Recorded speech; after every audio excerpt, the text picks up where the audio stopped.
You're listening to the Game Tenants Podcast.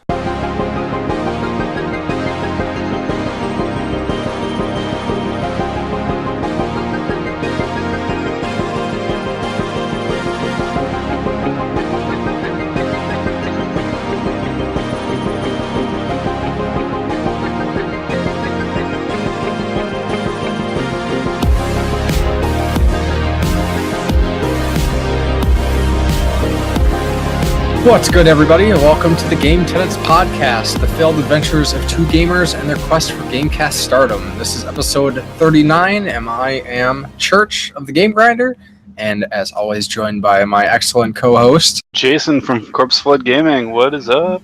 How is it going? Finally back, the one podcast that can't hold a consistent schedule, but we try. We're pretty consistent with it not always being one of our faults. It's always something comes up for one of us each. Yes. So we're pretty even that way. So at least that way we're consistent. We're consistent with our inconsistency. Yeah. Yes. But we nonetheless do genuinely try. Yes. We definitely get that E for effort, I think. Participant driven. Yeah, so before we jump into our usual opening segment of what we've been up to, we just want to cover some community comments from the last episode. Yeah. We're getting a bit more of those lately. Yeah. A little bit more discussion going on. So let's just go down the list. We got a comment from Smash JT. He says, "Thanks for the shout out and the kind words." And then he said he is looking forward to when we want him to join the podcast, because we'd mentioned his video. Which video was it that he did? Oh, his limited run video. Yeah, limited run, because we were extensively talking about limited run last cast. Yeah, and mentioned that we'd like to have him on. And then he says some nice things about our podcast, and then mentions his video game significance, which I totally forgot to watch. No, I did watch it. It was pretty cool. I generally like all his videos. Yeah, I try to of all the channels. There's not many right now that I've been keeping up on, just because my YouTube time has been like super limited. But I try my best to watch his videos for sure. Yeah, there's a couple of top channels I have where I always try to catch all their videos, or as many of them as I can, and I really liked his video on the Switch needing to fully replace the 3DS. He put it on as of recording. I think it was yesterday he put it up. Yep. There's some pretty cool effects and stuff used in that one. Yeah, I dug him for sure. And big congrats to him crossing 1,000 subs. Damn, yeah. That is a huge milestone. I mean, I can't wait to get back to making my own videos, and someday we'll give him a run for his money. Jokes. For sure. Then we got a comment from BioPhoenix. He says he misses that StarCraft music, and I totally agree, because that is good stuff. Oh, yeah. And he mentioned Tekken 7 is in fact a lot of fun, probably one of the best since 3 and 5. So as somebody who just played through Tekken, do you agree with that sentiment? Yeah, like I said, my only disappointments were in like things that weren't really gameplay related. The story mode was just kind of disappointingly short, and like I said, it was a long shot, and I didn't really want to even look into it because I like playing Tekken anyway. Mm-hmm. About being it wasn't the scenario mode where it was like a beat 'em up, but I can still go back and play Tekken 6 if I really want to do that. So sure. All in all, it was a really fun game, and the balancing was good, and it was a really enjoyable game. Excellent. I was actually wanting to jump into Injustice 2 soon to kind of compare them, since they came out around the same time. Mm-hmm. I've installed it, but I've been too hooked on other things and busy. Honestly, I don't really want to do fighting games back to back, so I like to switch it up. Sure. But definitely Tekken 7, check it out. Yeah. And Bob Phoenix also said he got the true ending in Nier Automata, but he wouldn't spoil it. But he really liked the game as a whole, though he preferred the story in the first Nier better. And since he posted that, it was actually a few days later that I finished Nier, which I will talk a little bit about when we get to it a little bit later in the podcast. But I definitely want to try to go back and play original Nier and really the Dragon Guard games just to see kind of like, that whole big crazy story. I don't think the Dragon Guard games are like as kind of like bizarre. Not bizarre is not the right word, but unique, like storytelling and story, but so creative. It's not the norm. Yeah, for sure. And then we got a comment from Down Phoenix. He said, great episode, but he disagrees with us on the whole limited run thing. He thinks we're right in the issues they had with Skullgirls, but they used it as an excuse to justify the way to do things instead of striving to improve. Fortunately, they have been receptive of community response from the last couple pre-orders they did and are doing a mixed release, having limited run collector's editions for Ys Origin, as well as day one pre-orders for the regular, which he thinks is truly for the best. Yeah, I think a limited pre-order is probably the way to go, honestly. Yeah. I think it's still limited, and if you missed out on that one day, it's not like the bots got to it first, or you were lucky enough to be online within 2 minutes of it going up. It just opens up for scalpers, and I totally agree with that aspect. But yeah, I mean, we'll see what happens. I'd imagine we'll probably see more pre-orders. I think with what I perceive to be a successful pre-order window for Ys Origins, the standard edition.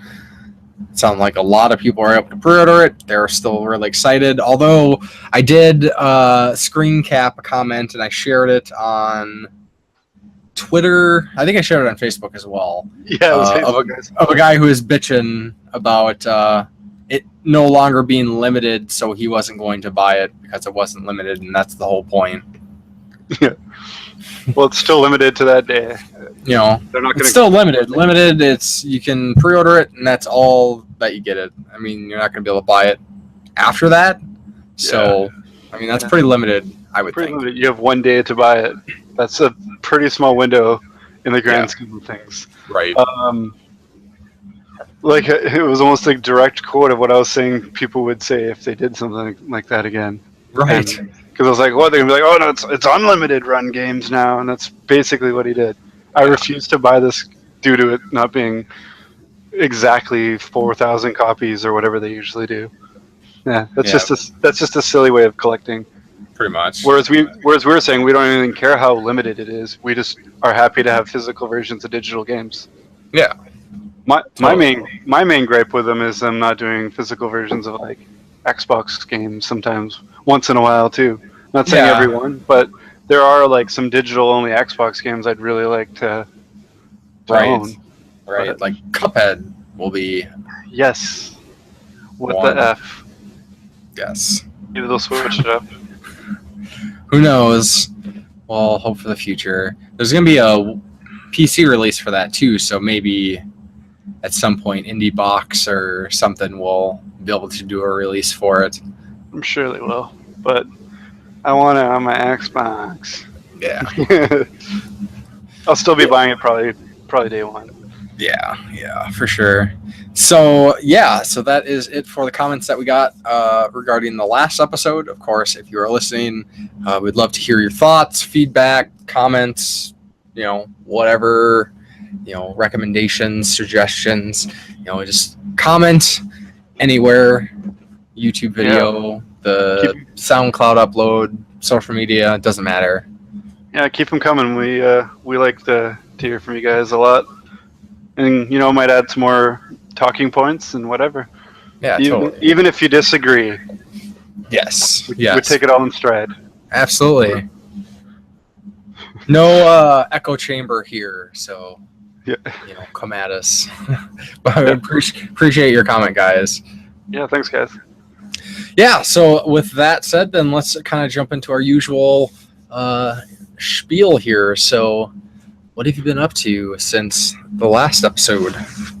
Oh, Actually, kind of, for me anyway, kind of a lot of gaming.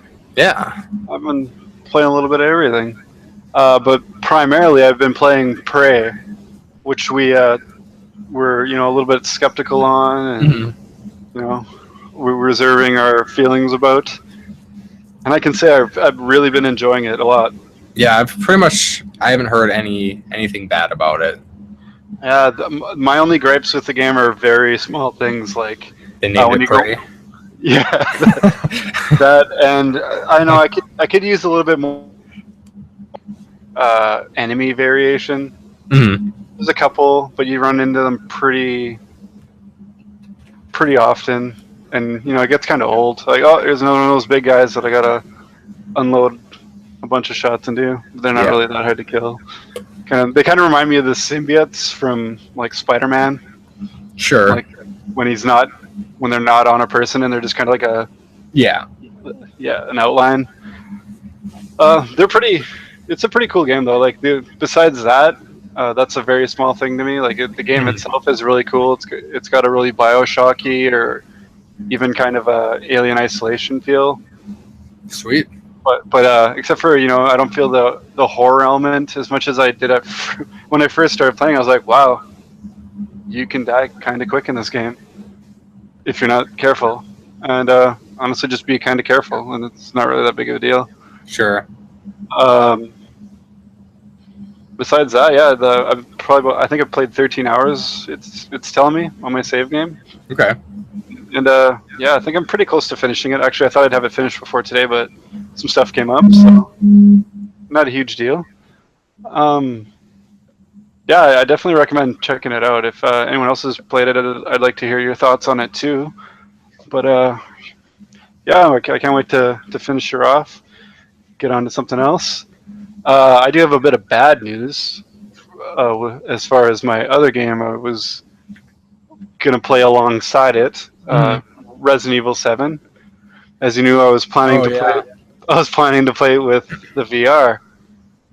And out of all the VR games I've played, this is the only one where I even got slightly dizzy. But it wasn't just slightly dizzy. It was like, oh man, like it was almost giving me a headache with dizziness. That's super. And bad. I played with some, I played with some of the settings and all that, made it a bit better and kind of that. But I'd still ended up making me a little bit dizzy. But I figured out a life hack. I just popped some gravel and kept playing. So that was pretty good. Yeah. So it's a cool game. I can't really comment too much on it. The VR is very cool in it, despite making me a bit dizzy. Mm-hmm. I don't really get a lot of motion sickness that much. I used to when I was younger, but yeah, this is the worst it's been.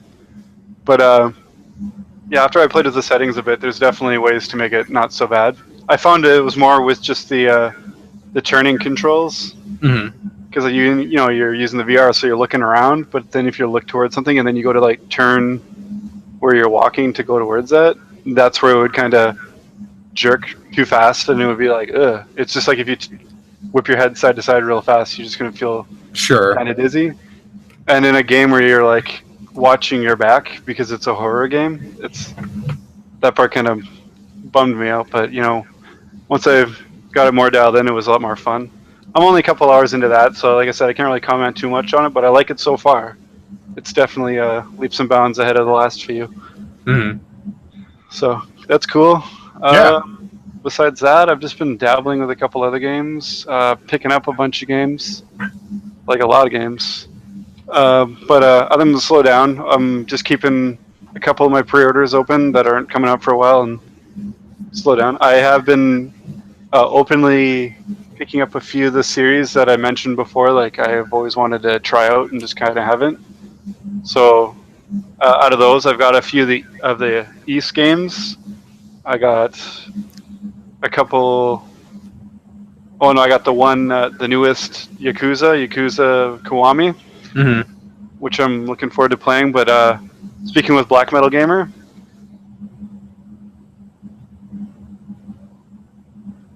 what's that? Yakuza 0 first. Oh, sure. So I'll be looking into doing that.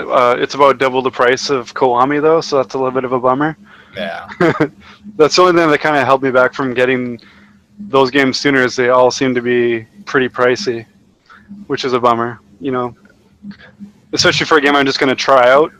I don't know if I'd even like, but from what I've seen of the games, I would like them.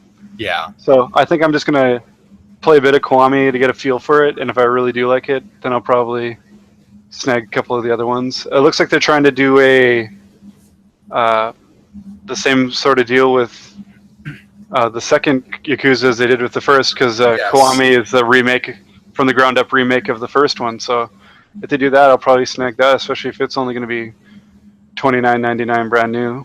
Yeah. Might as well. As also another one I got all three of the Onimusha games, the main series games. Nice. And those were cheap as hell. There was no excuse for me not having that. I thought they were more than that. I think I got all three for under $30 altogether. So even if I don't like them, I don't have to get much money's worth out of them. But I'm sure I will. Yeah, picked up a couple other ones I've been wanting for a while.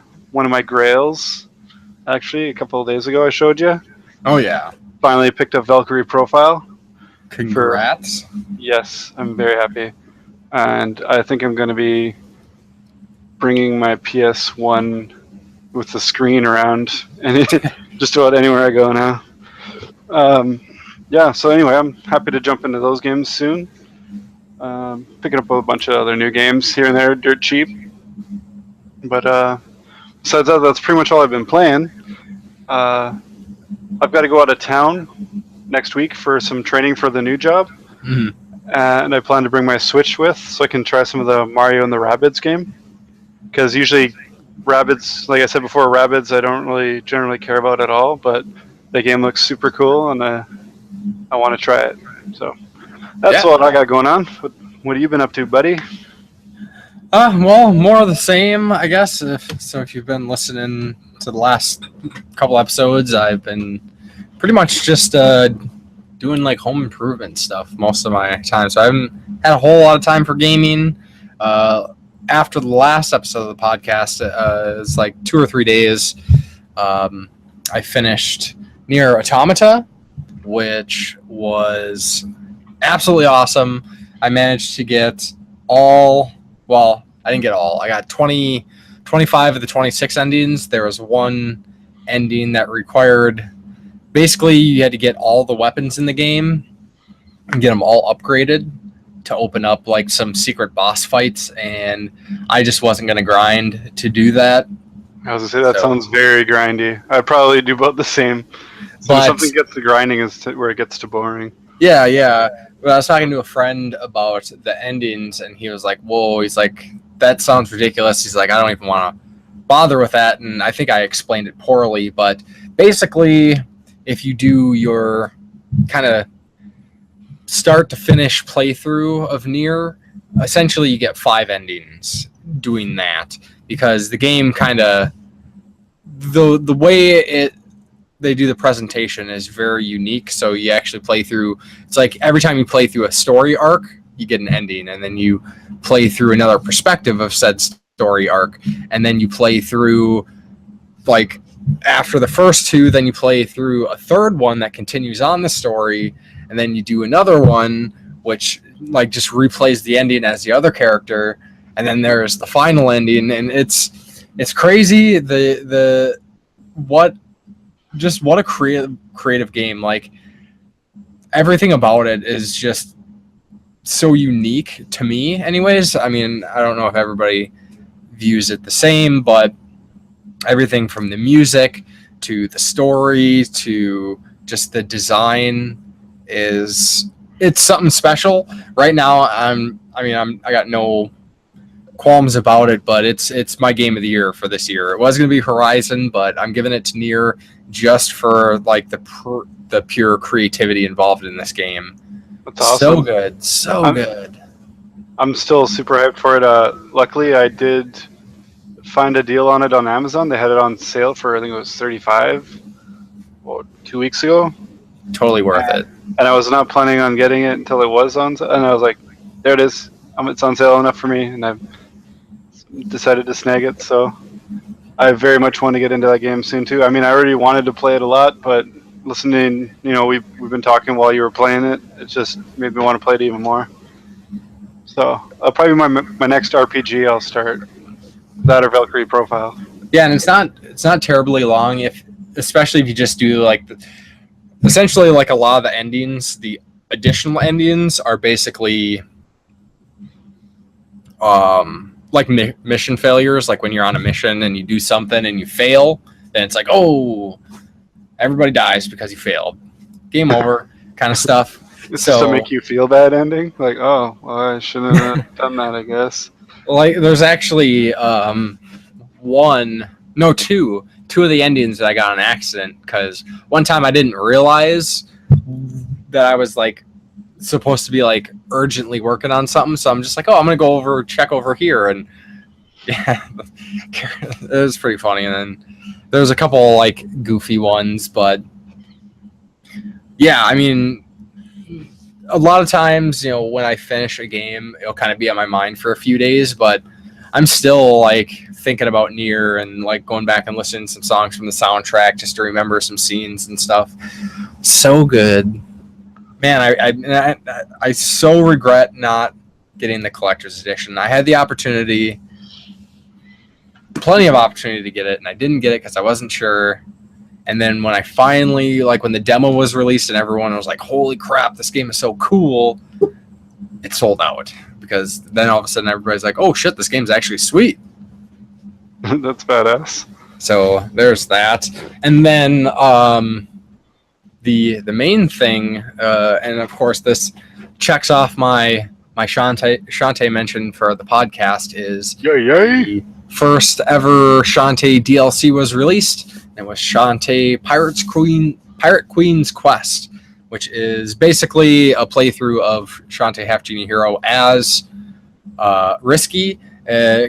Different story, but pretty much you're just playing through the same levels. They mix some things up, some different enemies, and implement all new mechanics since there's not like the genie dances, so she has like items she can use and stuff. I saw some, like, Destructoid did a review on it, and they're like, oh, well, I was expecting, a whole new game, and blah, it was, mediocre. It's like, well, this, essentially, like, if you knew about this, you knew it was just a character swap for the most part, and throwing in the extra story, it was a different perspective. It's kind of like a he said, she said sort of thing, which is kind of interesting.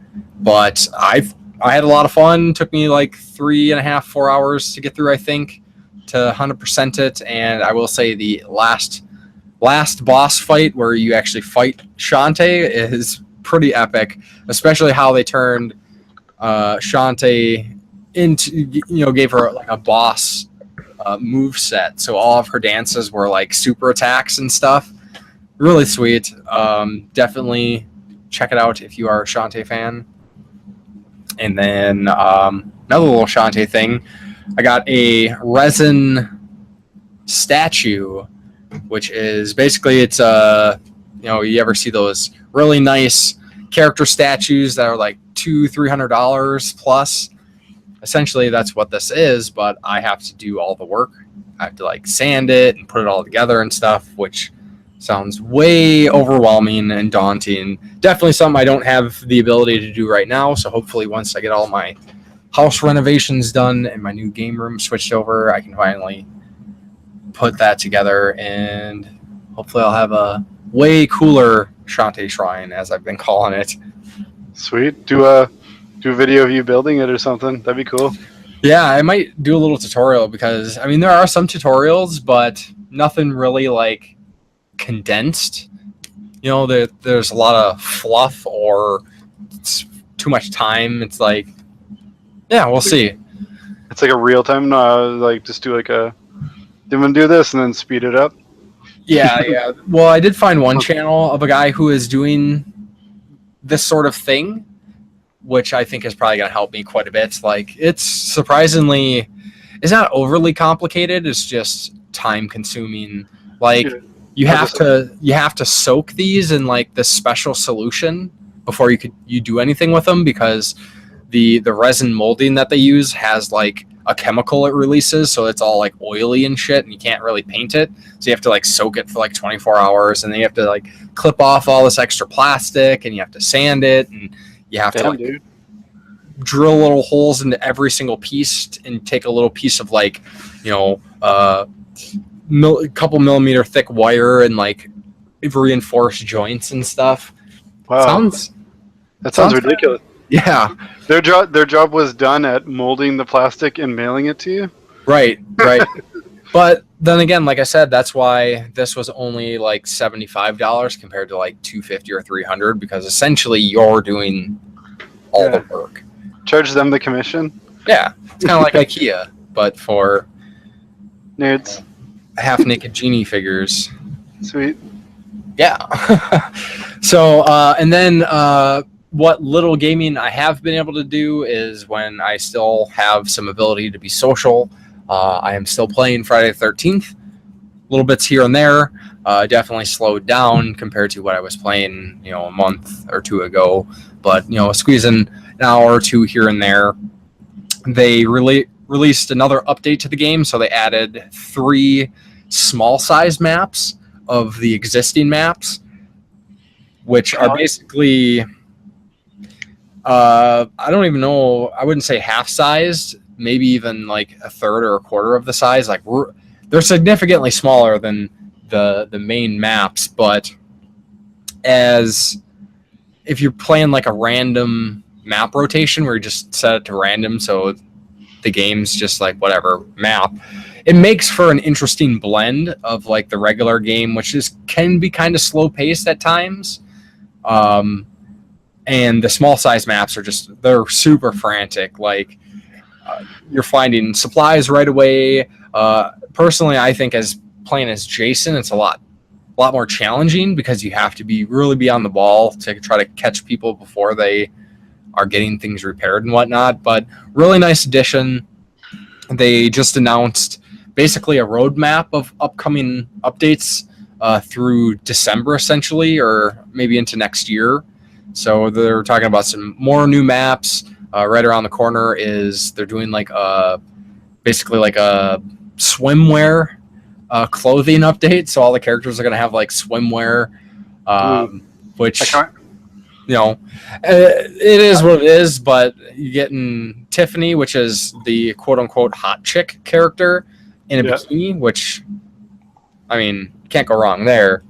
Yeah, well, I can't wait to see Jason's. Is it just him like the scene where he jumps out at the end of the first? He's got the rubber. It's just his naked face and his little when he pulls her out of the canoe. I'm just looking for the like blow up ducky, you know, inner tube thing. Yeah, and it just honks when he walks around. Yeah. But so that's pretty much been it. I am like dying to start Hellblade, so hopefully sometime soon. Have you purchased it yet? I have not, because it's digital, so there's no point in buying a digital game. Like, there's no rush. Yeah, maybe you'll get lucky and there'll be a sale on it, or maybe a limited run will announce it. Yeah, that'd be sweet. Somebody. So then we have some basically like just little bits of news to cover, not any like major stories besides maybe the Nintendo Direct, I guess, but some things that a lot of people probably already know about, but we hadn't had a chance to talk about on the podcast because we were delayed, as we mentioned before. So let's just get right to it, I guess. Yeah, it's just a lot of stuff that wasn't announced that we just kind of want to riff off of, and all right, yes. So I'm sure a lot of people have already heard about this by now, but the Half-Life writer, essentially like the main writer who wrote Half-Life and Half-Life 2, Mark Laidlaw, who had left Valve, finally came out. Well, he put out what he was calling a fan fiction of potential events of Half-Life 2 Episode 3 and what they would entail, and pretty much changed the names and was told the story in like more of a first person perspective instead of just like talking about the story, but essentially talked about what he had planned on the story of Half-Life 2 Episode 3 being. So it's something. As a massive Half-Life fan, I'm still, a little bit of me is gonna like hope and pray that we eventually get a game to wrap up the story. But I think this kind of tides me over. Like a little semi-closure. You know, at least it's something. Not maybe like not all the specifics and whatnot, but it gives you the gist and how things connect with the events of like Portal and things like that. That's pretty cool. Yeah, so that's pretty neat. If anybody was one of the people that were kind of hoping for a future Half-Life game, probably ain't gonna happen, but at least you could read a little write-up of what it could have been. Yeah, definitely. It's like I said, it's kind of a semi-closure and good for people who are just kind of like, what's gonna happen? Yeah. And it sounded awesome. It's like, damn you, Valve, and you're not wanting to make video games anymore. Yeah, it's pathetic. Yeah. Oh well. But what's not pathetic is the release of Bubsy 3, The Woolly Strike Back, which isn't released yet, but is on pre-order. Or at least I have it on pre-order. Are you excited for it? Do you love the Bubsy games? I don't love the Bubsy games, but I definitely enjoyed Bubsy 1 and 2. And I'd never heard anybody ever say anything bad about Bubsy until Bubsy 3D videos started coming out, thanks to AVGN. Yeah. And ever since that video, like, all of a sudden, the whole Bubsy series is bad. And it's like... It's almost like a bandwagon of hate. I mean, I played them and I didn't think they were, like, amazing. No. But they were playable. Like, yeah. And they're just games. Essentially, for me, my experience with Bubsy was back in the day when I was younger, every once in a while, like the rental stores, like Blockbuster, Hollywood Video Update, whatever we had here. I'm sure you had different stores up in your area, but they would essentially like sell off their games to bring in new games. So we'd go in and they'd have like, buy 3 games for $20, Super Nintendo or something. And that's how I got Bubsy 1 and 2, is through one of those things. And I knew nothing about the game. I was like, hey, here's a game. I was taking what I could get at that time. And, like I said, it's not an amazing game by any means. It's, decent game. I didn't think it was bad. Pretty much myself, my brother played it. Even my stepmom played it. So, I'm going to support this one in spite of all the trash talking that people who have never played the series wanna put out there. But well, I did hate 3D. I have played that. It was garbage. Yeah, that one was terrible. Definitely, absolutely. I was just kind of indifferent, honestly, to the other ones. They were just like, yeah, this is a game. Yeah. I don't have hate, but I also don't have love. So I'm just kind of, we'll see how it pans out. If I hear it's really good, maybe I'll check it out. But yeah, and I'd imagine it's probably going to be, okay. I don't have high hopes for it, but I can get it's a limited edition release for I forgot how much it was, but it wasn't $60. So I was like, I think it was $40. I was like, oh yeah, sure, why not? Yeah, definitely. Well, as far as games coming out that I am super pumped about, that Secret of Mana HD remake has got me drooling. I cannot wait for that to come out. And I really, really hope we get a physical edition because Japan has got the sickest. Yeah, that thing is, their collector's edition is so cool. Yeah, that I might have to just order that if they don't. I will say very mean things about you, Japan, which I don't want to do, but don't make me say mean things. Yeah, like you can prevent it all, Square. You know that we'll give you our money. Just come on. Yeah, come on. I mean, yeah, I love Secret of Mana. One of my favorite games on the Super Nintendo. And a lot of times when you see the remakes, you're kind of like, ugh. But for video games, I think almost all video game remakes that I've played have been quality. Yeah, well, if they put the care into actually remaking it and not just HDF scaling it and plopping it out, especially the ones that don't even fix issues with the game, they just kind of put it out again. Yeah, the remasters. Yeah, when they don't update anything, it just looks like a polished older game. It doesn't. Yeah. I mean, you might love the game, but if you love the older game that much that you don't want anything updated, why buy it again? Right. I think a pretty good comparison for it would be like not necessarily the Final Fantasy remakes, like the 4 and 6, but more like I think it was Sword of Mana, which was the other Mana that was on the Game Boy that they did the remake last year. Sword of Mana, I think. Because I have Sword of Mana on there. It was like Final Fantasy Adventure for the Game Boy. Yeah, that was the first Mana game.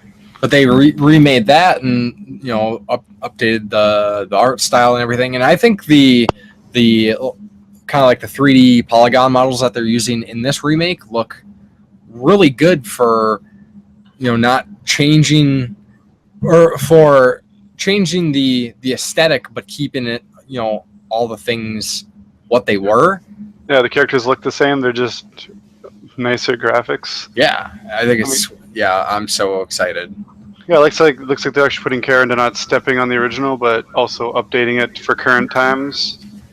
I like when games do that, and then they're like, if you like the original one, don't just expect the exact same game to look prettier. Like completely redoing it is like a way cooler thing for me, because I'm like, if you like the original, just play the original. Yep. Like I was just saying. But if you liked it again and you kind of want to experience that game like renewed, that's the way to do it, in my opinion, anyway. Yeah. I mean, I understand not having the means to play a game, like you might not have a PS1 anymore, so you can't play the original Resident Evil. So buying that Resident Evil remake is like the only way to get it. I get that. I'm not saying don't buy the HD upscales. If you like a game enough, there's a bunch of games I own on every platform they're on. Yeah. So I'm not hating on that. There's certain games, but like some of the games, you're like, why is that getting an HD remake? Yeah. Or why is that qualify? Well, that was like basically way better games. The first few months of the PS4 is that's all it was remasters of PS3 games. Yeah. But this one, I'm so stoked, and I really hope they keep the co-op component in, which a lot of people don't know about. Apparently, that original Secret of Mana, if you had a second player, you could turn one of the AI characters to be controlled by a friend, which you could also do in Secret of Evermore as well, and you could also do it in Final Fantasy VI or Final Fantasy III on the Super Nintendo in the US. If you had the multi-tap, couldn't you also play like 3 or 4 players on Secret of Mana? I can't remember. I think it was 3. 3, yeah, because there's only 3 characters, yeah. I never had a multi-tap. I think it was 3. I know they're harder to find, but I think I remember hearing that you can, all the computer-controlled characters you could play with friends. Yeah, so that would be sweet. Definitely. I've always wanted to try it out. I mean, I've got Secret of Mana, so at some point maybe I will. Maybe I'll play with Araya or something when she's older. Hell yes. Good game to get the younger generation into. Hells yeah. And then another little awesome announcement is the upcoming Shovel Knight Treasure Trove Amiibo 3-pack. That's pretty badass. Oh my god. Amiibos, I'm pretty much, done with Amiibos at this point. And then now we're going to get a 3-pack that has Plague Knight, Spectre Knight, and King Knight, basically for the expansions. So it's pretty cool. Like they were going all in on the Amiibos, which is definitely not a bad thing, but the availability continues to be a problem for me because, like I said last time we were talking about Amiibos, since Breath of the Wild, none of them have showed up at my local Walmart, and that's the only place that I could get amiibos. So it's either order them on Amazon, which I don't care enough about them to do. It was just kind of like, the Zelda amiibos are here. Okay, I'll grab them because I'm here. But I'm not like, I need to have it so bad, because especially when they first come out, the amiibos are always going for dumb prices. Right. Just like anything else Nintendo related. I just kind of it. I went from having every single Zelda one to only having maybe 2/3 of them now. But meh. Yeah. At some point. It's what it is. Yeah, I'm not that huge into them that it really disappoints me, but it just disappoints me that they wouldn't get them in stock here. Yeah, I do want to get the new Metroid amiibos, the Samus with the Metroid. But I'd imagine if I go to any stores, they're probably sold out. Probably. Just released today. Yeah, I wanted to. Yeah, same. I really want at least time of recording. It's especially since the Samus one, she's doing the pose from the front of the game, and then also the original Metroid 2. So I thought that was pretty awesome. Yep. And shameless plug, one of the was it the first review I did? I can't remember now. It was one of them. One of my earliest reviews was of Metroid 2 for the Game Boy. It was my first experience with Metroid, actually. Yeah. Because as I said before, Metroid was my only thing for a while, so it was. Yeah. So it got me loving them right away, and then I played Super Metroid. Metroid Returns yet? Yes. I thought I canceled all my pre-orders, but I did. I guess I didn't cancel my pre-order for that. I don't have it right now, but yes, I'm excited to play it because I was a big fan of 2. I played a lot of it. I don't even know if I ever beat it, but I remember playing it a lot. And I didn't have Nintendo Power or anything to really help me out, so some things I got caught for like a long time on, and then I just save and not play it for a while, and then go back to it and figure that out, and then get stuck at something else. And it was kind of like I played in sections.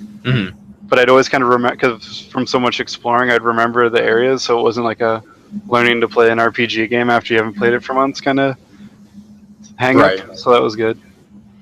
What other cool stuff's coming out? Speaking of stuff that's kind of a redo of stuff that's already been out, they're doing an Okami HD. Yes. Be coming to all the current gen consoles except Switch. For some reason, I think it would be awesome on Switch, but that's a game I've honestly never played. It's always looked cool, but I've never really run across it. Have you ever played it? I have. I didn't finish it. I want to say it was maybe 4 years ago or so. I sat down and started playing it, and for some reason I got sidetracked and never finished it. But I will say when I was playing it at the time, I didn't have any nicer cables or anything, so I was pretty much running my PS2 off of the standard, the RCA plugs or whatever. Okay. And now that I got component cables for my PS2, I'd imagine it'd look a lot better. But pretty much the only thing I could complain about at the time, since I was playing on an HD TV, is that it just didn't. PS2 with the standard cables just doesn't look great on HD TV. Yeah, that generation tends to look a little muddy unless you've got the high res cables on them. But yeah, for sure. But, I've noticed that on a few games I've gone back to. I'm like, I remember this looking awesome, and sadly it doesn't look so good now. A couple other things that are getting a remake also. I guess sort of a remake is Mario Party: The Top 100 coming to 3DS. The Mario Party game that takes the top 100 mini games from the first 10 Mario Parties and puts them in one game, which sounds like it would be an awesome Switch title. But they put it on a 3DS, which, sure, it might have online functionality, but Mario Party is a party game. Yeah, I don't know. Just like I have all the handheld versions too, and they're fun, but they definitely don't hold as much, interest as playing it with friends. Like I know you can link, and then with the 3DS you only need like one copy of the game to do so, but still, it's a lot more of a setup than turning on your TV and passing the controller to a buddy, or just with the Switch, clipping off one of the remotes and giving them to a friend. But anyway, and I'll say they by doing this sort of release, they kind of take out the stakes, because the whole point of the mini games was to, give you those extra edges or bragging rights over your friends while you're playing the main game. And when you're just playing the mini games, I mean, my friends and I, we'd just play mini games here and there because you were able to do that if you unlocked them. But it was never as fun as like just actually playing Mario Party. Exactly. Yeah, I don't know. It's a cool concept, but I think it would be more suited for the Switch for sure. Yeah, I can agree with that. Yeah, I don't know. I don't know what they're thinking. Nintendo's all over the place. Sure are. Another cool game that came out kind of under my radar, but I just realized it was on there the other day. Being a big Castlevania fan, they released the Haunted Castle / Akamoju Dracula, which is essentially the arcade versions of the original Castlevania, or the original Castlevania game before Castlevania. So I'm excited to pick that up. It's on the cheap. I think it was $10 or something like that. So yeah. And I never played Haunted Castle, so neither have I. So it's gonna be like a totally new game. So that's awesome. I can't wait for that. Yeah. And we got one thing that I just wanted to mention, just because of the significance that it had in my life, was we last week was the Final Fantasy VII 20th anniversary. Originally released in North America, anyways, is September 7th, 1997. Oh, huge game. And a big milestone for gaming in general. It was one of the biggest releases of all time at that point. Yeah, I think it was at that time. Still to this day it is. It was one of the fastest selling games that wasn't a console pack-in too. Now all you got is a bunch of edgelords being like, "Yep, game was overrated. Yeah. It doesn't hold up." But regardless of every game gets that. What the quote-unquote hashtag haters will say, I still love Final Fantasy VII. The way things worked out for me was I'd heard Final Fantasy VII was coming out, and I'm like, holy crap. This was around the time when I first started getting access to the internet and stuff, and I learned things like Final Fantasy III was actually Final Fantasy VI. So, because at first a lot of people were like, whoa, well, so what happened to Final Fantasy 4, 5, and 6 if 7's coming out? I was like, oh, well, 7's actually the follow-up to 6. And I had loved Final Fantasy 6. I mean, that and Chrono Trigger were my favorite games on the Super Nintendo. So Final Fantasy 7 coming out, like, no-brainer. I knew I had to have it. Fortunately, a few months before its release, I had turned 15.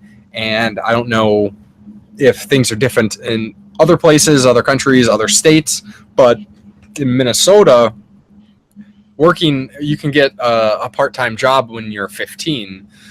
And I actually started working my first job a week after I turned 15, partially, because I wanted to start, getting my own money, because, I didn't grow up well off, so I had to, make ends meet for myself to get the things I wanted, especially in those teenage years when, you're trying to, wear the trendy clothes and all that goofy stuff and buy video games and music and whatever other reckless teenage activities that are out there. But a large part of my motivation to get my first job was so I could save up money to buy Final Fantasy VII and a PlayStation 1. And things worked out for the most part. I was able to pre-order, and I got a refurbished PlayStation 1, which I still have, except I have to, I don't know, a lot of people might not remember this or ever had this happen to them, but PlayStation 1's like every once in a while, like the disc readers would go kind of weird, and you could, if you turn your PlayStation 1 upside down, it'd work if it stopped reading discs and stuff.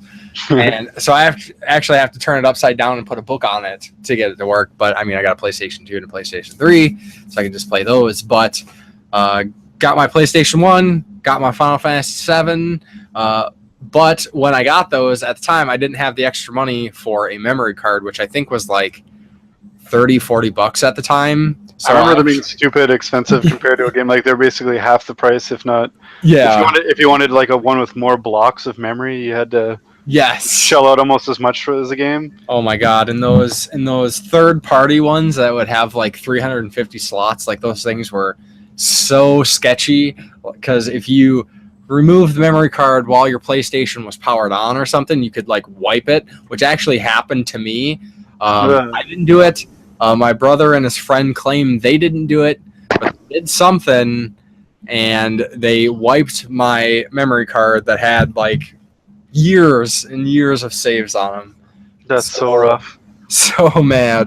But I didn't get a memory card at first, so I got to play through the first few hours of Final Fantasy VII multiple times before I got my memory card. Well, that's good. I remember having as far as the memory card things go, I remember having a similar problem with the Performance was the name of the brand, memory cards, calling them out for the N64. Almost every time I'd fire up the N64, you would say, oh, the controller pack is damaged and you want to repair. And it was so sketchy of if my saves would still be on it. So I remember having multiple things with just the same stuff on it just in case one didn't work at one time. I remember popping them out and saving the same place like 3 times just to make sure that my saves were good. So yeah, that's from getting the $20 one as opposed to the actual Nintendo or a Sony one, which were like double the price. That's the only way those guys ever made any sales. Yeah. Cheaper quality, cheaper price. But yeah, my experience with Final Fantasy VII was mostly watching a friend play it. Although I did have a PS1 pretty close to when they came out. I wasn't too into the RPGs. RPGs are actually kind of a newer thing to me as far as the turn-based and stuff like that. I've always loved the dungeon crawlers like Diablo style and Baldur's Gate, stuff like that. But as far as the actual turn-based ones, watching my friends play it extensively kind of turned me off of them for years until just about, I don't know, 6 or 7 years ago. So that's why I don't have a lot of those things in my original collection, but I think I'm coming along pretty good on that stuff. Yeah, now you just need to play them all. Yeah, well, I mean, I know a lot of the story anyway, just watching my buddy play it, but like, it's my own experiences. I think once I got a PS3, I kind of got a couple of the digital ones. That Final Fantasy VII was one of them, and then when I actually started retro collecting, it was one of the first games I got. I've come across it multiple times. I don't come across PS1 games very often, but when I do, I'd say 75% of the time, at least Final Fantasy 7 or 8 is in every lot, just about that I find. 7 is great. 8 was the start of the end of the Final Fantasy series for me. But that is a discussion for another day. Oh, yeah, that could be a whole podcast. Ranking the Final Fantasies. What's good, what's crap. Yeah. I'm looking forward to the new one coming out. Hopefully they hurry it up, but don't rush it. I suspect at least 2 more years, at least. I heard rumors of maybe a 2020 release for it, but we'll see. As long as they keep the story intact, they can, do whatever they want with the battle system. Just it's all about the story for me. That's what made the game. It wasn't the battle system. I know a lot of people were like, well, if they're going to change it to, an action game, I'm not going to play it. Well, that's on you. That's on you. That's on your own. Different strokes for different folks. I mean, if I wanted a game where I just press one button the whole time, there's plenty of games out there that you can do that. But Final Fantasy VII, it's the story that made that game special, and I mean, graphics played a part at the time because it was such a massive game, but I'm so excited for the remake. Those cutscenes, and then when you went to the actual characters, you're like, nothing like the actual cutscenes. Just the little pointed 5 squares and triangles. Yeah. I mean, I don't mind a lot. I know a lot of people like they can't go back and play older games because I think it kind of boils down to that whole jaded thing. I don't want to go that far and say that people who won't play old games are jaded, but it's kind of related to that. And for me, old games, I can always keep the perspective of when they were released and the significance of the release and things like that, where, then you can kind of appreciate. It's like watching old films. Like, they didn't have the technology and they didn't have the abilities to do what they do nowadays, and you gotta be able to appreciate, those sorts of things to really appreciate gaming development over the years as a whole, as the history of games. That's a really significant part of it, I think. Oh yeah, definitely. I don't hold anything like that against a game. Saying that, I did hold it a bit against the PS1. I find that it was like, it's the first foray into 3D for most people. It's the N64 and the PS1, and I find I don't really have a favorite between the two, but the N64, I find like that kind of stuff holds up a lot better than the pixelated stuff on the PS1. So for the longest for the longest time, I mean, you got the full motion videos and stuff. PS1 had that over N64, and the actual music, definitely. But as far as the actual graphics, that's what held me to at first when I was collecting PS1. I only stuck to RPGs because I found a lot of the shooters didn't hold up for me as much as I used to love them. But it's only a certain genres. Like, I used to love the wrestling games on there. I tried playing SmackDown 2 semi recently. I used to play the shit out of the game. I cannot. It just it's dizzyingly bad. Yeah, I think certain games, I think, I really don't like using the phrase "hold up well" because I think that's very subjective. Yeah. But some games I will definitely agree. Like, I think the original Tomb Raiders and Tenchu, I think those still look fine. I mean, they're still kind of blocky and splotchy and whatnot, but not as bad as some other games. Oh yeah, I'm just saying because it was the beginning. Like I said, it was the first foray into 3D. Was that generation? So a lot of the games, it was mostly camera issues, honestly, for a lot of games. For me, when I go back to them, camera issues. It's not the tank controls like a lot of people complain about with the Silent Hill and the Resident Evils. That's not something that bothers me. Just like when people go back and say GoldenEye is unplayable now. It's just you got to get used to that because there wasn't 2 thumbsticks then. Yeah. I find that game still entirely playable. It's just a bit of a learning curve if you've never played it before, I guess. But and it's a bit of an adjustment to get back to. So a lot of that kind of stuff is which is why I was saying, the HD remakes can update things and I won't get angry at it. It doesn't have to be the same game with just prettier graphics. Right. So I hope I didn't offend you too much with explaining myself after. But yeah, there's a few games that, it's more the camera controls and, stuff like that is what really makes some of the games almost unplayable now. But you're just a 64 fanboy. That's what you are. No, 64's got a lot of the same camera. Yeah, I know. And clipping issues and crap like that. But yeah, that's just my 2 cents on it.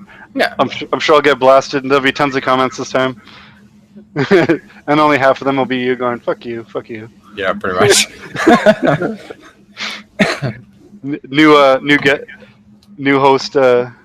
New co-host announced next podcast, I guess. Yeah. Applications available soon. No. But speaking of 64, Yeah. It was all just a segue into this topic. Something that's really caught my attention I'd really like to try out is the 24-player online version of Mario 64. It looks like a hell of a lot of fun. It brings, all the characters, like more characters than you'd even kind of really want, more characters than probably even a Mario Kart would have. And each character has their own like special little abilities. And is this something only available on like a PC? Can you play this on? I'm sure it's only on PC. If they brought this to... Yeah, I'm actually surprised I didn't hear about this. I didn't hear about a cease and desist yet, which is what surprised me the most about it. Oh, yeah, that's a good point. Only mention that I heard, other than you bringing it up, was I know BioPhoenix, I think he checked it out, and when he was trying to get it going, the servers weren't working or something. Oh, that's a bummer. I've seen a couple of videos on it, you can just race. It's basically the same game, but you can play it. I think you can go in and out of whatever levels you want, but it's just kind of more fun to go in with. Sure. If you wanted to be like, I bet you I can get to 50 stars before any of you assholes, and you want to play it, that'd be the way to do it. Or else you could be like, let's see who can get the best time on this race. Or yeah, it kind of seems like a weird game to have like multiplayer for, but at the same time, it'd just be good goofing around game, which is what intrigues me about it. Yeah. But yeah, definitely something I'd like to try at some point, maybe when I get the new PC going. Yeah. Anything else coming out? What else is coming out? Dead Rising 4 is coming to the PS4 in December, so any Dead Rising fans who are not Xbox fans can check that out. Yep. Or it's, PC. I think that was on PC as well. Is it PC? Oh, okay, yeah. I don't really you can tell I don't really pay attention to PC releases that much. Not owning a PC. Flipping it up. I'm just joking. I'm just gonna get the shade casted after my thoughts on PS1, I guess. Yeah. What else? Other cool stuff's going on. Uncool thing, the Street Fighter II repro, which I know most people listening probably have heard about that. The I Am 8-bit release, the anniversary release of the Street Fighter II reproduction. Officially sanctioned. Officially sanctioned, complete in box, comes with the manual and everything, but it's $100 US. $100 for a $30 game. $30 complete in box, probably. Yeah. I think it's like it's like $15 loose. Yeah, $10 to $12 usually. And I don't they put some like custom art and stuff on it, but $100. That's crazy. And it's only like the base game. It's not even like it's not Turbo or Champion or Super or Lightning or whatever. Yeah, and it'll melt your shit. Yeah, it could possibly burn your Super Nintendo. That's what they say, which really makes me wonder, like, I haven't heard anything about why that disclaimer's there, if, like, that's an actual issue, or if because this is something that is being officially sanctioned, released to the masses, but they're trying to cover their ass on liabilities because these aren't original parts that were like tested and approved for use on a Super Nintendo. But they're acting like repros are a new thing just in the testing stage. Yeah. You're probably better off to get a red cart of Street Fighter 2 made for like $20. Yeah. And just go, look what I got. It's a repro anyway. It's not super clean. Oh, there's like the 1 in 4 chance, I think, that you might get a glow-in-the-dark green Blanca edition, or you could just buy a glow-in-the-dark shell and. It's such a weird deal. Like, I mean, I'm a pretty shameless collector. Like, I will buy gimmicks like you wouldn't imagine, but like this is just. Like I don't know. I haven't heard a single like person that I respect, or even people I don't respect, like oh, this is gonna be sweet. I'm totally gonna get this. Like everyone's like, what the fuck is this? there's gonna be one collector who's like, I bought all of them because nobody else wanted them. Boom. Now they're worth. Now he'll have one up on eBay. Yeah. He'll be selling them like stadium events. And then nobody will buy them. I mean, yeah, it's such a weird release. And that price, I mean, shit, I got my I'm 8-Bit also did the Hyper Light Drifter Super Nintendo reproduction, which didn't actually have the cartridge obviously didn't work. It didn't actually have a circuit board in it, but I got, a box, a game, a manual, all custom made for just having kind of like some shelf candy, and that was only $60, and it also did come with a digital code. Yeah, so this is something. I'm assuming it cost you less than $100. And at the time, there was no physical version of Hyper Light Drifter. The PS4, who did the release for Hyper Light Drifter? It might have been Signature Edition. I can't remember off the top of my head at this moment. But yeah, there wasn't a physical. So that was like, this is my way of having a physical Hyper Light Drifter thing. Yeah. $100, man. Ugh. Like I said, especially for the base version, at least have it be like. I mean, I know those came out a couple years after, and this is for the anniversary. I understand that part. Semantics. But you figured it could be just added characters who aren't in any of the Super Nintendo games. Just have every character on a Super Nintendo game. That would make it a totally new game that people would totally want. Until the ROM got dumped, and then they could just make their own repros of it. Yeah, we don't even get. What is it, Dark Ryu or Evil Ken? Violent Ken? Yeah, I don't know. Yeah. So there's that. Yeah, I don't get it. I don't think a lot of people get it. We're all kind of wondering what the hell that is. There's better ways to announce, to celebrate an anniversary, we'll say that. Yeah, for sure. It doesn't even come with like a statue or anything. Like, what's that other $80 for? Right. Yeah, some posters and stuff. I can print off a poster for less than $80. Yeah, for sure. Anyway, but I think the last kind of news-ish stuff we got is mostly related to Nintendo Direct. I'd say just about all of it. Yeah. The last Direct was a pretty meaty one. We got to see a lot of more stuff that we didn't really get to see much of around the release of the Switch.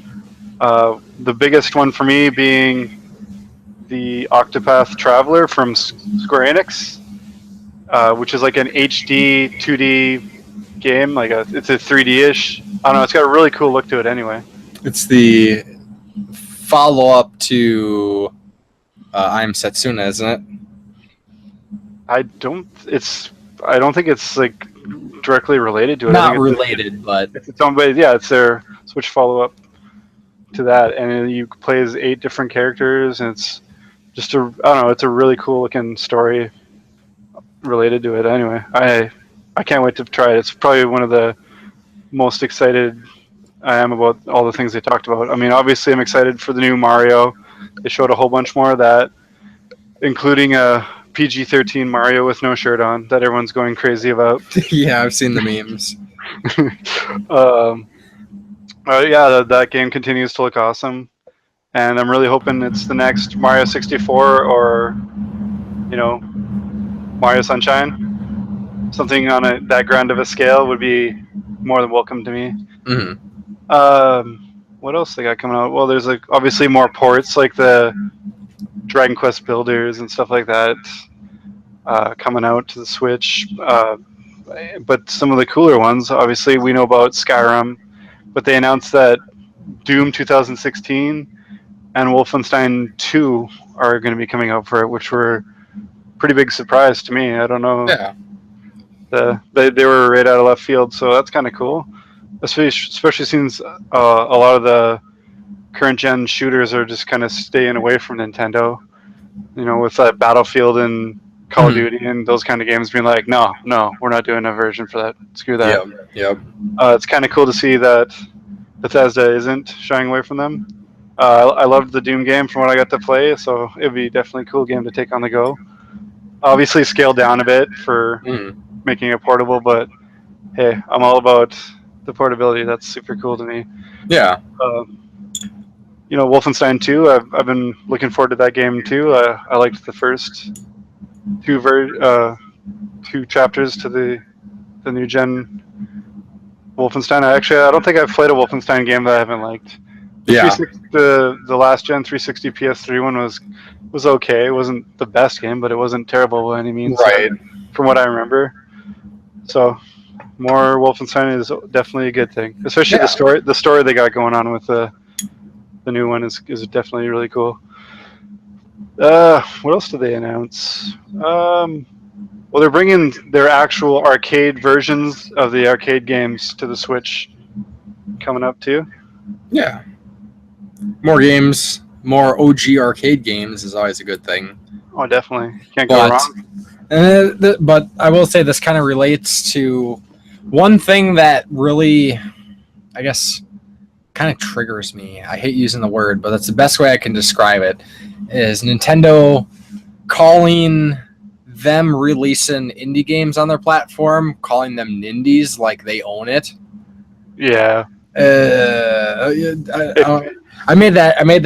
I edited that meme picture. I don't know if you remember when they first did this a while back with the kid and the ball. It's like, look at what I made. And he hands the other kid the ball and he's like, I made this. And then I put the nindies on it. Like, I hate. That made me laugh. Yeah. It makes me so mad. People are giving like all this credit to Nintendo for these games when a lot of these games have been out for other systems or will be on multi-platform systems, but they're like, oh, look at Nintendo supporting the indie scene. Like, you guys are like last to the race here. Yeah, definitely. That's like, I think it's cool that they're putting these games out, but they're not just like, oh, we'll give these guys, Super Meat Boy. No one's heard of that game. Yeah, we'll put that out now. They're like, no, people have heard of that. We're gonna call them Nindies. Like, how if they're throwing some money at them to help them get the game done, then they might have a little bit of a right. Mm-hmm. Like if they're the only one backing these games, they're struggling, then maybe.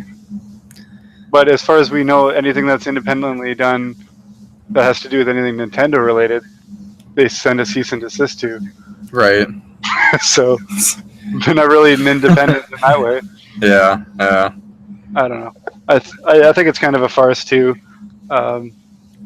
I don't know. But cool stuff announced. Because if Nintendo has something to do with it, then it's just a Nintendo game. It's not independent at all. Right. Yeah.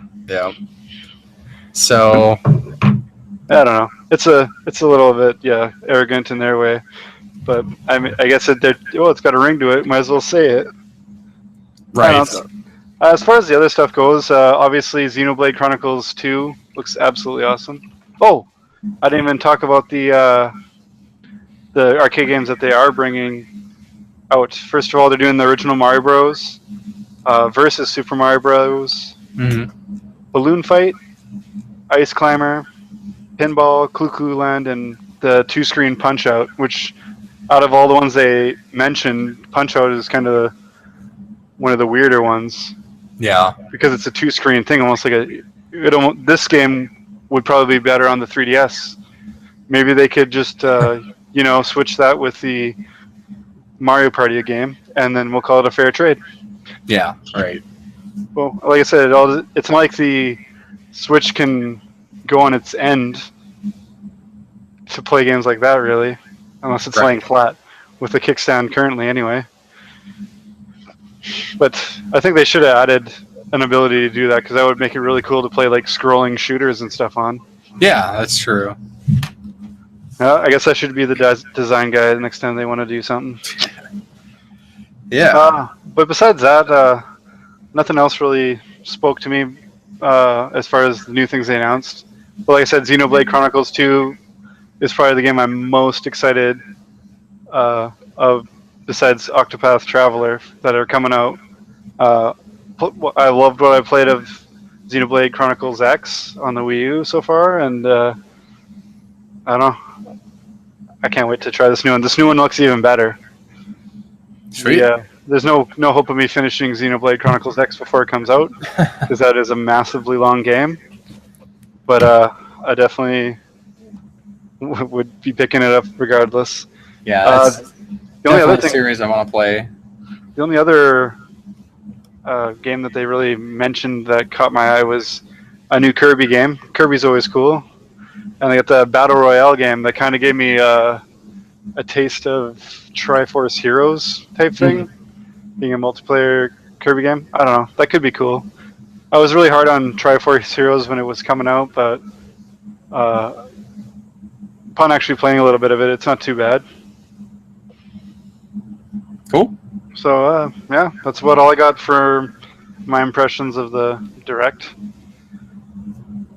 Oh, more stuff to look forward to for the Switch is probably a good thing at this point. Yeah, that's one of the Switch stuff. I didn't really cover much of the 3DS, but 3DS has a couple pretty cool games. Actually, a lot of cool games for the age of the system. Mm-hmm. Which, yeah, for sure.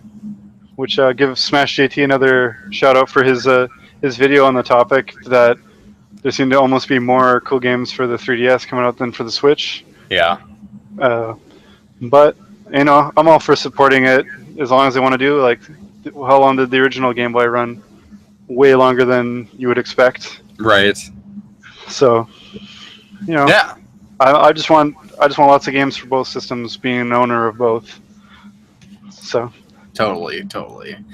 So I think with that said, then we will jump into some of our little closing segments here, and maybe talk about some games coming out for the next couple weeks, and just a couple quick mentions of some that have came out in the last week or so, as we would have normally podcasted before, and one being one we have both purposefully not even talked about. Because neither of us can give a care. We can't give a heck. And that would be Destiny 2. Everyone's ranting and raving about how awesome it is. I'm sure I'm just going to be the most hated, I think, now. Because I cannot give a shit about Destiny 2. I mean, for the people who enjoy it, great. There's a guy I work with that he is all about Destiny. That's all he did. He worked, he did some like sports things, he hang out with his friends, and then he played Destiny. So he picked up Destiny 2 at launch, and he had pretty much covered all the game's content within 3 days.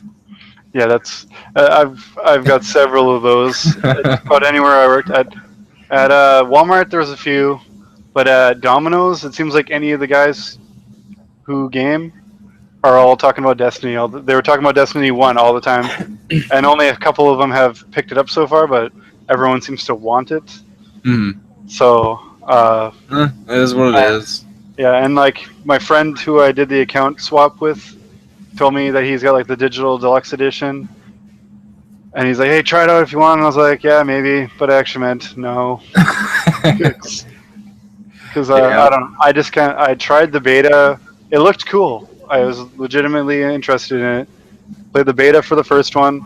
I didn't even finish all the beta content before I was bored of it, and it already seemed too grindy. Mm-hmm. And then about a month after it came out, there was a copy of it up for $10, and I was like, "Oh, you know what? That was just the beta. I'm sure the full games of it a lot different." So I tried again, and nope, couldn't get into it. The only current gen game I got bored of faster than that was No Man's Sky. Yeah. And then even No Man's Sky, I'm thinking of giving another chance at some point. Destiny 1 has been lent out for over a year, and I don't even know if I'll ask for it back. I don't think I care. If my game shelf is off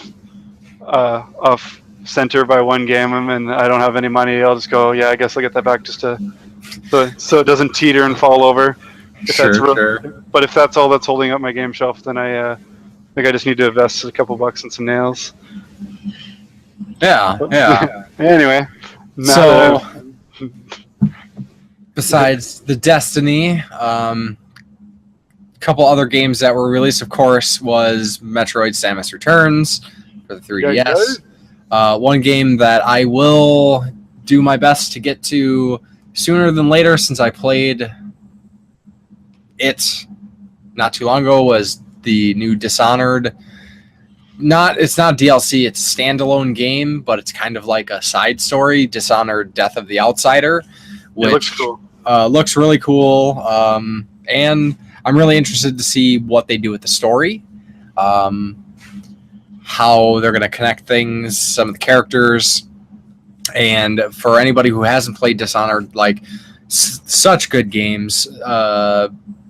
Dishonored 2, totally underrated as far as I'm concerned. I barely see anybody ever talking about it, which is a shame. But I think it just got overshadowed by so many other like big releases. So that's the real problem of a lot of games. A lot of awesome games get swept under the rug. I mean, I noticed it went really cheap pretty quickly too. Yeah. I picked it up for dirt cheap. I haven't gotten around to it yet, but I couldn't say no to it for the price. Absolutely fantastic games. Some people see the first-person thing and they're like, I'm not playing another first-person shooter.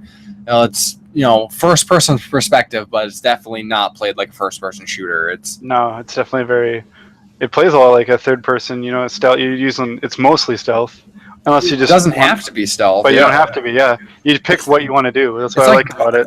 There's kind of like BioShock comparisons with like abilities and things like that. Yeah, the upgrades and all that. Yeah, I can totally see that.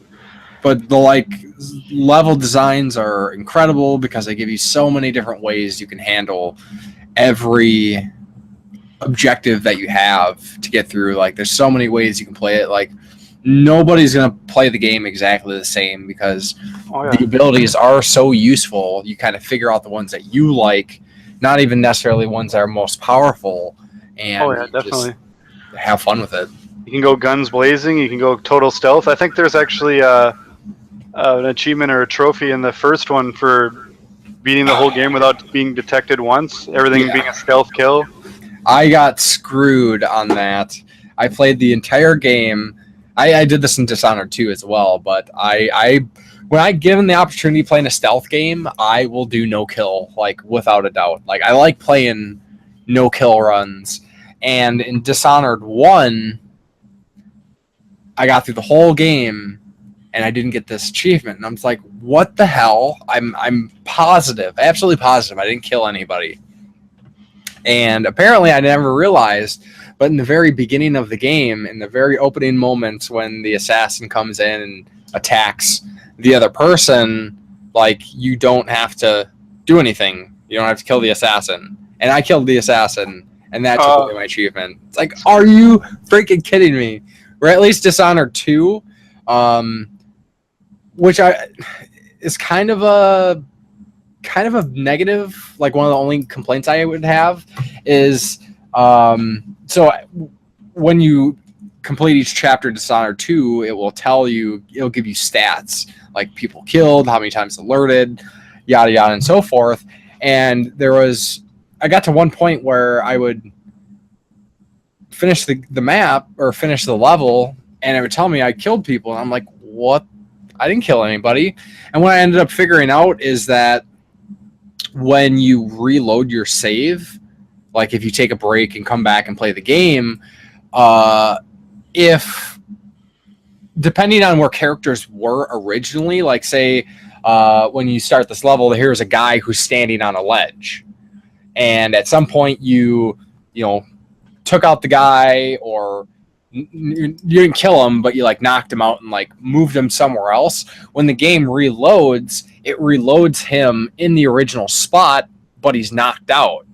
But because he's knocked out, now he's going to ragdoll, and he ragdolls off the cliff and dies. So that one's kind of jacked. That's stupid. Yeah, that would bug me.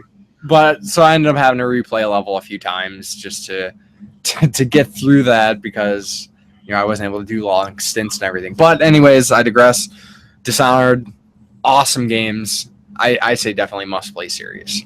Yeah, definitely. I really enjoyed the first one, and I hope to play the second one soon. Yeah, definitely. Another game that came out recently, actually last week or earlier this week, was East 8, Lacrimosa of Dana, which looks really badass. I was thinking of pre-ordering it, but as I said, I kind of collected a little too much lately, so I decided against it. Maybe I'll pick it up cheap if it ever goes cheap soon. Yeah. But like I said, there's also Well, no, Ys Origins. That's been out for a while, but the physical release yeah. was recent. And then another big game in the area I live in that we were kind of laughing about earlier was NHL 18. Yes. I was out. NHL 18. I cannot care about hockey, even though I'm from Canada, and that makes me a bit of an outcast. And a guy saw me in electronics today at Walmart, and I looked at him, and he just kind of like automatically was like, "Oh, this guy buys all the new games." He goes, "So NHL 18?" Because that was all that really came out this week, besides Metroid. And I was like, "Are you kidding me?" Well, he's like, "Oh no, I just figured," and I'm like, "No, you figured wrong, man." And then I told someone else that I'd worked with there, that was just coming back from his break, who worked in electronics. I'm like, "This guy thought I wanted to buy NHL 18." He's like, "Dude, what?" It was just a funny moment. Right. That's the only reason I even brought up that game is out. I just thought that was funny. I will say though, if you weren't such a console peasant, I'm joking, of course. Divinity Original Sin 2 was just released, and I never got the chance to play the first Divinity game, but I hear it is an awesome WRPG, and I know a lot of people that are super excited for the sequel, which I'd imagine will probably get a console port eventually. I'm sure. Well, the last one did. Yeah, so that's cool. I really want to play those games. I hear, like I said, I heard the first one was just awesome. Well, being a peasant, I was waiting for the first one to go down, and it sold out before the price went down on it at all. So I never ended up picking it up, but such is the life of a peasant. Yeah. True that. Yeah, and then there's a few things coming up here pretty soon that I think are worth mentioning. One that I think you're pretty excited about, I thought, was Marvel vs. Capcom Infinite. Oh yeah, I can't wait to try that out. I love the other games anyway, so yeah. I've been kind of hearing hit and miss things. I've really been following it. It's a game I'm not going to pay full price for, but I definitely want to try. I was a big fan of 3, so I'll be looking forward to getting into that pretty soon. Yeah, it's been too long, but I've heard they've got some really questionable characters in this one. Yeah, and some really expected characters weren't in it. Mm-hmm. I'm sure it being a Capcom game, there's going to be character packs, or there's going to be an Ultimate Edition or whatever. Absolutely. So maybe I'll just hold out. Maybe I'll even just hold out till the Ultimate Edition, because I don't think any of the X-Men besides Wolverine, I think, are in it. Mm-hmm. Which is pissing a lot of people off. Yeah. I don't know. Licensing issues and things like that, from my understanding. That's dumb. Yeah. Totally. As long as Wolverine's in there, I'm good. I like the X-Men, don't get me wrong, but whatever. Yeah. I mean, Deadpool and stuff should be in there, being an X-Men character, but there's definitely a bunch of them that are awesome characters, but yeah, it's not going to ruin the game for me if there's a bit of a switch up, and maybe some unsung heroes are going to be in there that don't get get the light of day very often. Yeah, and then a couple other games that were kind of sticking out for me, anyways, that I won't be picking up right away, but I would like to possibly pick up eventually. Big one being Trails of Cold Steel 3. Is coming out on the 28th, which I have the first Trails of Cold Steel game. I hear it's like one of the best JRPGs for people who are more of a fan of more of the like classic style games, which I've been. It's really high up on my list, but I just JRPGs for some reason just kind of keep getting knocked down as other games getting released. So we'll get to it eventually. I just heard that they're going to do a remaster for Trails of Cold Steel 1 and 2 for the PS4, which might be a combo pack, which could be pretty sweet. That'd be great. I'd like to pick that up because I don't have any of them either. One game just kind of for the lulz, but maybe, I don't know.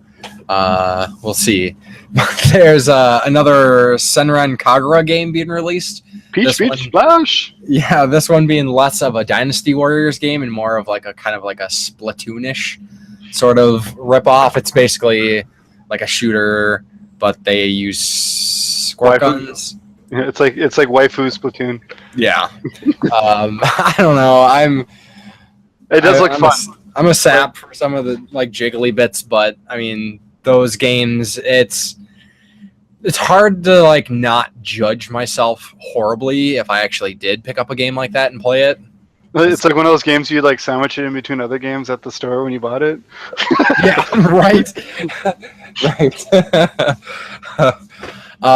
Yeah, and then I think a game that a lot of people are super excited about, and we already talked about it a little bit earlier, though not on the podcast. I think it's Cuphead 29th.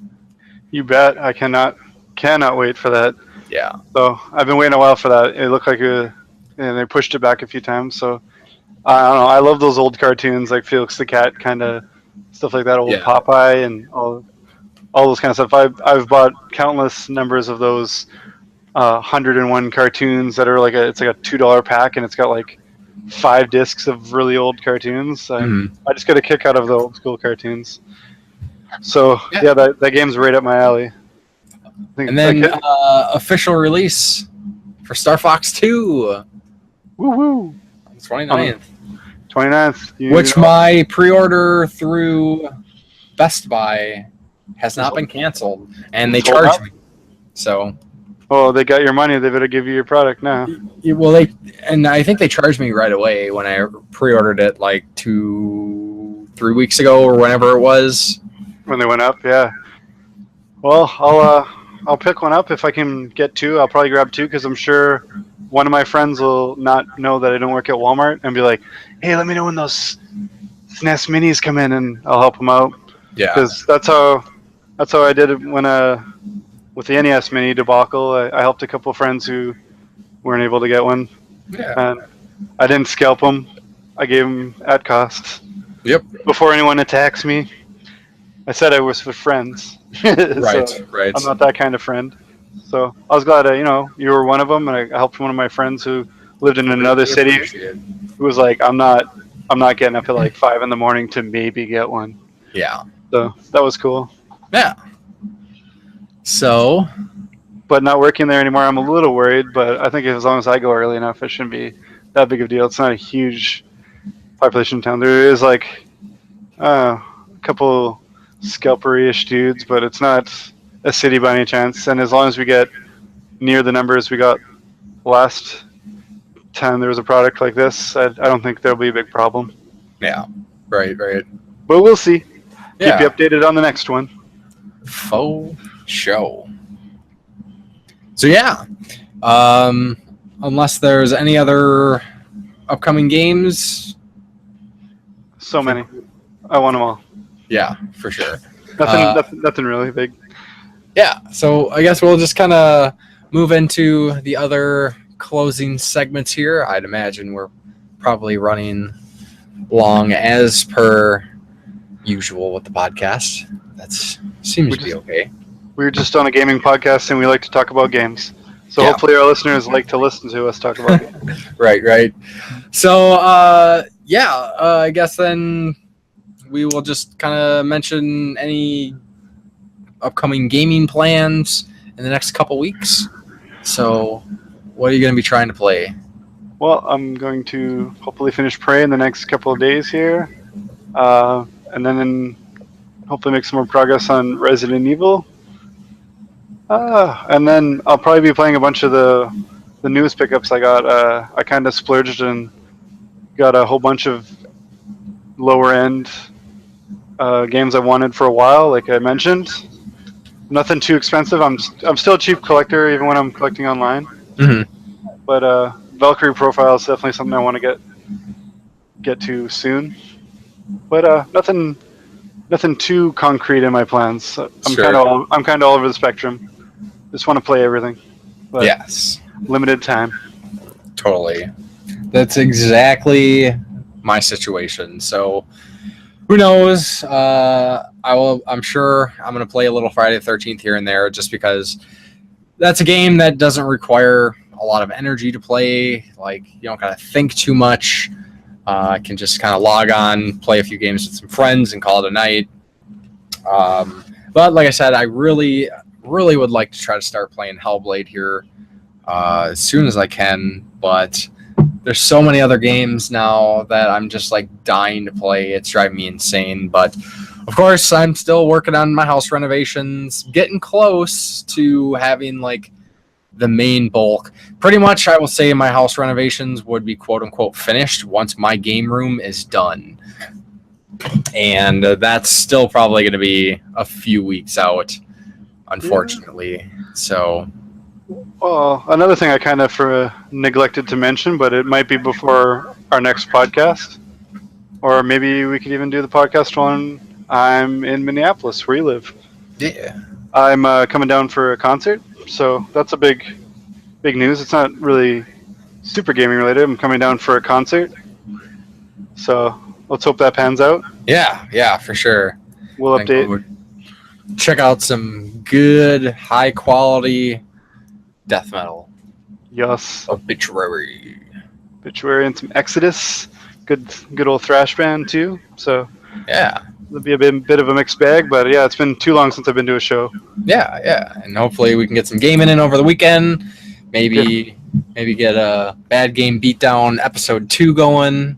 Oh God, I hope so. It's been too long since I played some shitty games, or potentially shitty games. Yeah. So we will see how things play out with that. Keep me in your prayers. Yes. One like equals one prayer. Yeah. So I guess with that said, then I will just let everybody know how they can get a hold of us if they don't already know this. Of course, the standard tack on like, subscribe, share thing to everything that us YouTubers have to do. But of course, if you're listening to us on SoundCloud, you can look over to your right. You will see the links to our YouTube channels, Facebook, my Twitter, including Surflin1's contact information. And then, of course, you can look us up on YouTube, me as The Game Grinder, Jason as Corpse-Led Gaming, and Facebook, Twitter, so on and so forth. Hit us up. Of course, as we said before, share some comments, and we will reply to your comments on the podcast, as long as they're not too off the wall crazy. But who knows? Maybe we'll just do it anyways. You know what? Be crazy. I like crazy and dynamic. Yeah. Mix things up a little bit. Ask some random ass questions, even if it doesn't have to do with gaming. Yeah. And real quick too, I just want to give a shout out to Xander Scullion, XS Gaming Podcast. He actually gave us a shout out on his last episode of the podcast, which was pretty neat. So I appreciate that. And of course, big thanks to everybody who has been listening and commenting. Means a lot. So Definitely. hopefully you're enjoying what we're doing, and we can keep this thing going. Maybe pretty soon here we can get a little bit more consistent with the schedule, but such is life of busy adults. Yeah, exactly. Well, yeah, hopefully life gets back to normal for everybody, and I can get some more content on my YouTube channel. It's kind of fallen by the wayside. Yes, it's definitely been a while for me as well. So we both have a summer vacation, so now it's time to get back to work, I guess. Yeah. I'd like to get something up for kind of like more of a October Halloween. Like, I like to do a game review that's like horror based, but we'll see what happens. Do it. Yeah. Sweet. Cool. So I think with that said, then that will do it for this episode of the Game Tenants Podcast. So, of course, as always, thank you very much for listening, and we will talk to you next time. See you guys later. Woo! Peace.